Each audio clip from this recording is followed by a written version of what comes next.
Today, Project Old School is back on the rack to get a completely new braking system. Then, we're running an all-new wiring harness, fuel lines, and mounting the tank. Finally, with everything hooked up, we're firing up our 350 small block for the very first time. It's all here today on Trucks.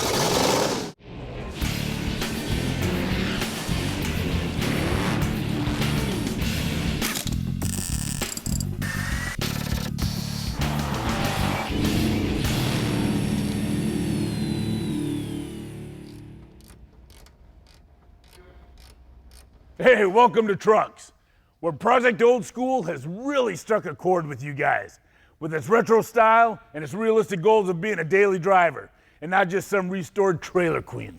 Yeah. Now this F100 is going to be a classic whether we restore it or hot rod it. But like Paul said, this is no trailer queen. We've planned the whole time to make this a truck that turns heads, but also one that's reliable every single time we turn that key. Now the last time we had Project Old School in the shop, we fixed up more than 50 years worth of problems on the body. Then we primed and blocked it out, including our all-new fiberglass panels. Finally, we sprayed everything with a modern clear coat paint system that replicates a vintage, flat black, primer-only look. But we're still a long way away from taking this thing to a cruise in. We got a lot of work to do. So much, in fact, we've recruited the help of Ryan Shand to help us through some of these vehicle systems, starting with the electrical system. What you got cooking?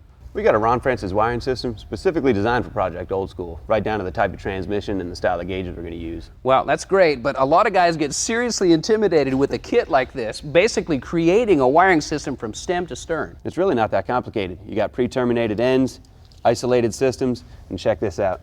Each wire is individually labeled about every 6 inches from end to end to eliminate any confusion. And this fuse panel couldn't be any easier to read. You've got relays, flashers, modern blade-style fuses, and a space for just about every accessory we could dream up on this truck. Yeah, it's a really nice complete system. Well, you look like you got it under control. I'm gonna leave it with you. All right, we'll take care of it.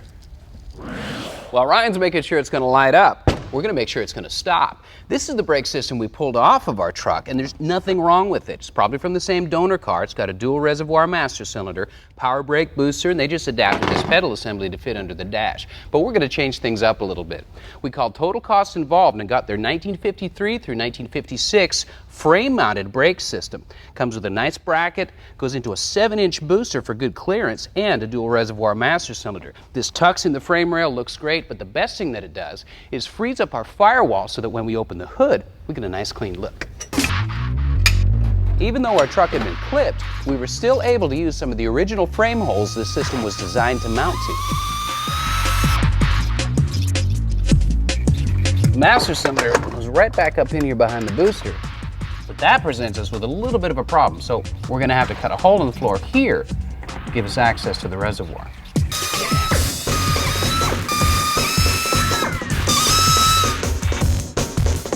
Later on, we'll add an access door for this when we finish the interior.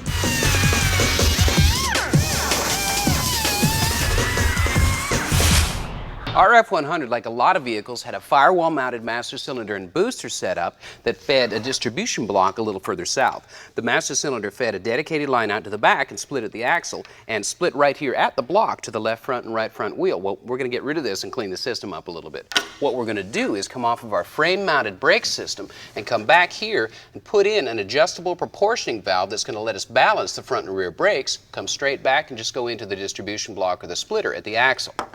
Up front, we're going to come off the front cylinder, go to a T that we've made up and split it off to the left and to the right front wheel. The only problem with this system is that now our calipers are level to or even a little bit higher than our master cylinder, and this can cause a pressure problem. The solution to that problem is these residual pressure valves, 10 pounds for the rear, 2 pounds for the front. These just act as a check valve and will maintain enough line pressure so that you have minimal pedal travel and your brakes are there when you need them. Here's a great way to run your brake lines without getting them all out of whack. Take either some TIG rod or a coat hanger wire and bend it in the shape that you want your brake lines. Then, when you're happy with it, use it as a pattern to bend your new lines.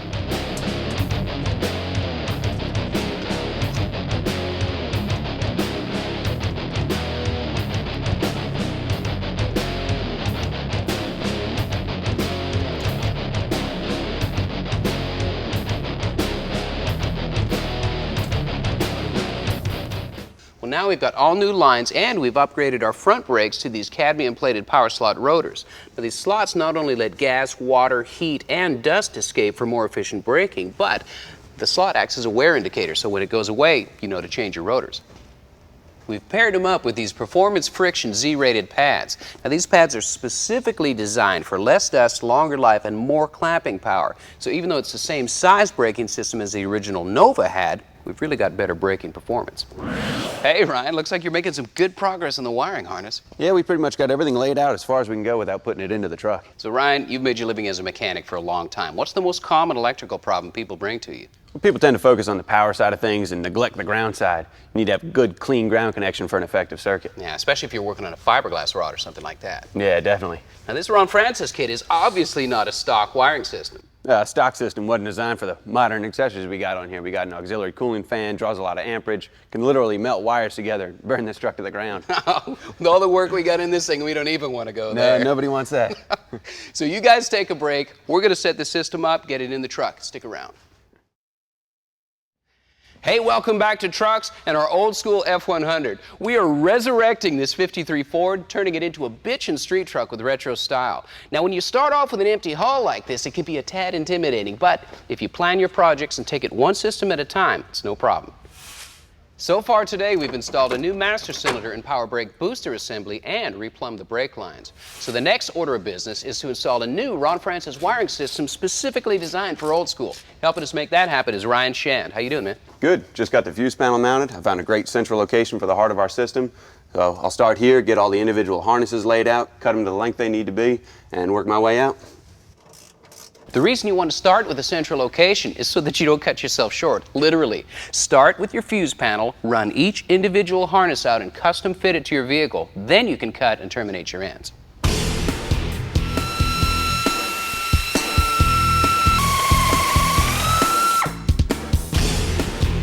Like we said, we're going for a clean look. So we're using this discrete location in the driver's side footwell to run our wiring harness into.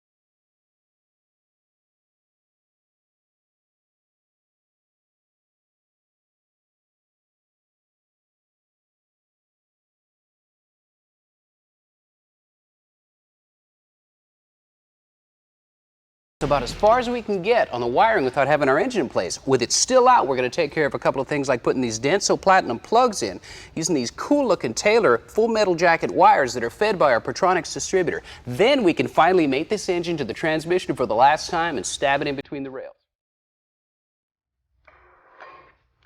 Yep.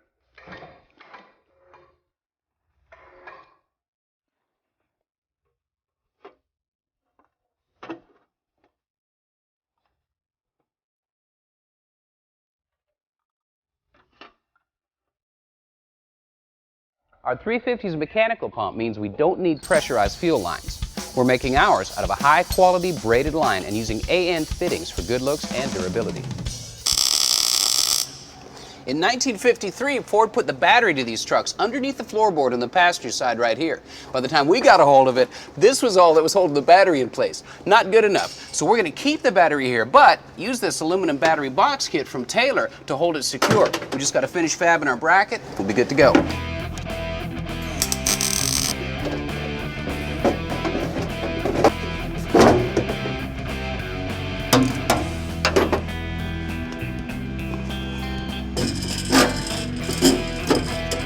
Don't skimp on your battery cables. The heavier the gauge, the better the current flow and the better the ground. All right, give it a shot. Contact. Cool. Now with our wiring system all laid out, we're ready to move on. Yeah, and when we get back from the break, we're gonna finish running those fuel lines, and then we'll get it started for real. Also coming up, we'll install our compressor and air lines for the suspension. And later, we'll show you the right way to fire up an engine for the very first time. That's what I wanted to hear. Hey, welcome back to Trucks, where we're rewiring, replumbing, redoing everything on this F100. We're about to get on a roll. Yeah, we've got the brake lines locked in. We've got the wire harness laid out. Now it's time to run the fuel system. Our aluminum tank is for mid-50 F100 parts and holds 17 gallons. Now, we've decided to move the tank's location from under the cab to right here under the bed's frame rails, so it's out of the way and safe.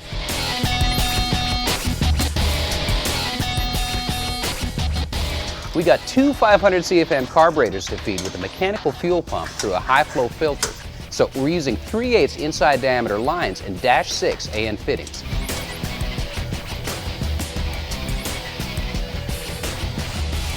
Our mid-50 fuel tank comes with its own sending unit, but you need to be sure to ground the unit to the frame for safety and consistent fuel gauge readings.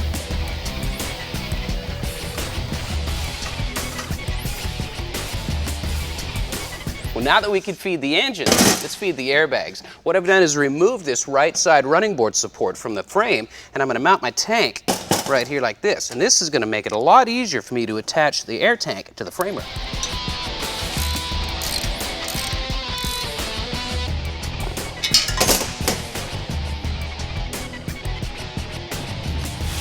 That way it's nice and safe and tucked up in here out of the path of the wheels.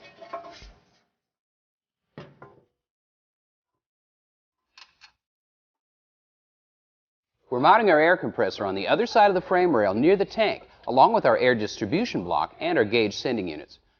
Grouping these components together means shorter air lines and faster air tank recovery times between drops.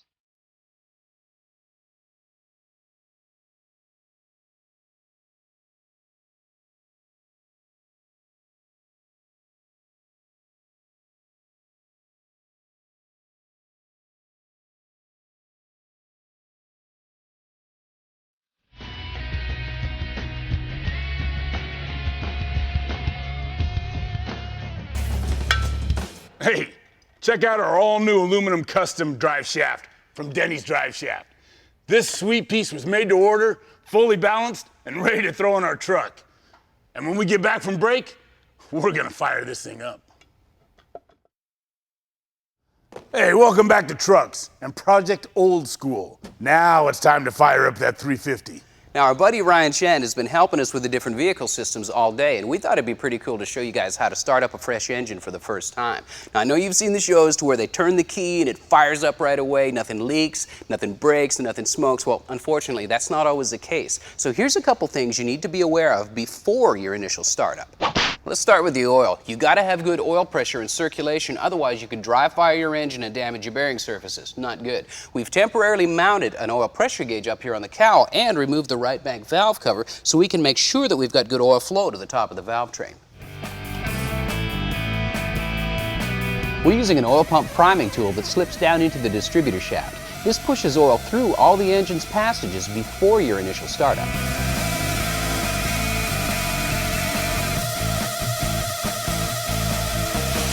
Now here's a good safe way to check for spark. You can get yourself an inline spark tester available at any parts store. Goes right in between your spark plug and your plug wire.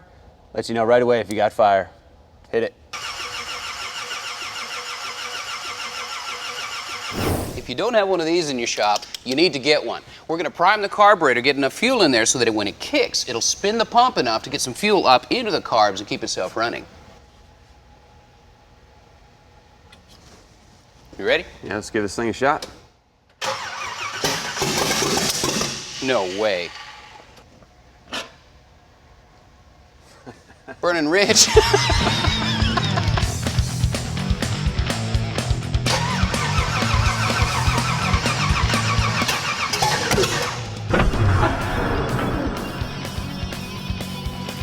I think we got this thing 180 out. I think you might be right.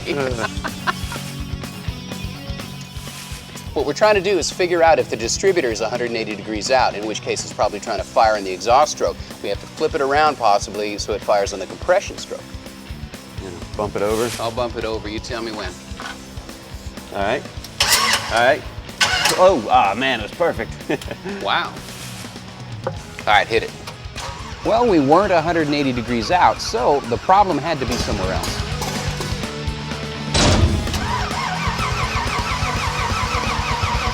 We're out of gas. Yep. If we've got nothing here, I would say our pump's not working, and it's It's dry as a bone. Yep. And we need to try another pump. Yep. Well, here was a big problem. We were getting absolutely no fuel flow out of our mechanical pump. So remember, problems aren't always going to be so obvious.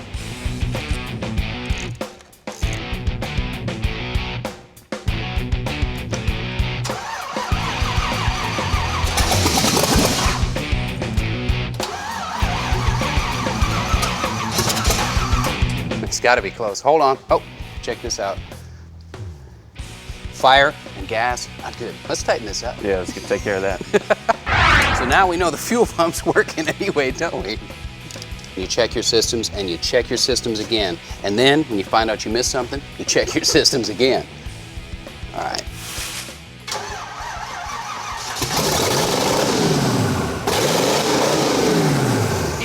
That's what I wanted to hear. That's the music. Oh, man. Now, we've got about a 20-minute break-in period at 2,000 RPM that we can't do right now, but that's the sound we wanted to hear, man. Awesome. Good job. Thanks, man. Get this timing set.